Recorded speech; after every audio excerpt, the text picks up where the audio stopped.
อมพีชมากเลยนะคะ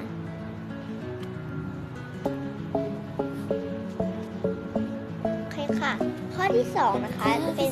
ซูชิที่แพ็กเกจน่ารักนะคะซูชิที่แพ็กเกจน่ารักก็ขอยกให้ปอมปอมแฮมสเตอร์เลยค่ะเพราะแพ็กเกจเขาน่ารักจริงๆเห็นไหมเป็นรูปแฮมสเตอร์เลยเราชอบมากเลยนะคะคือแพ็กเกจรูปแฮมสเตอร์ประมาณนี้เลยค่ะด้านหลังก็คือแบบเราชอบมากข้อที่3ค่ะซูชิที่นุ่มโซนก็ขอเลือกเป็นนี่เลยค่ะ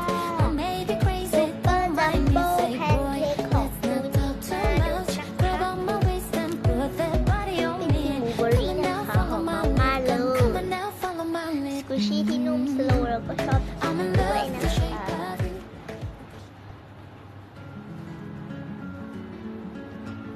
นะคะนุ่มสโลว์ที่สุดในคอลเลกชันแล้วนะคะ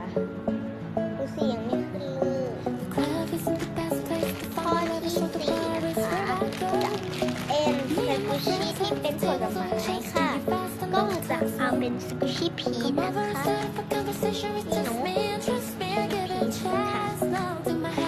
ไปเร็วนี้เลยนะข้อที่4สกูชิที่มีแท็กนะคะก็จะเป็นสกูชิตัวนี้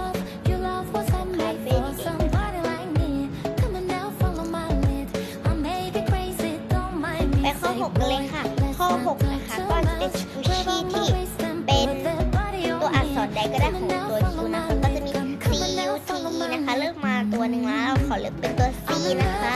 ก็จะเป็นชินนามอนโรลค่ะนี่นะคะเป็นชินนามอนโรลนี่เนาะเป็นชินนามอนโรลนะคะของซาริโอนะคะจะไม่ค่อยชัวร์นะจะสโลว์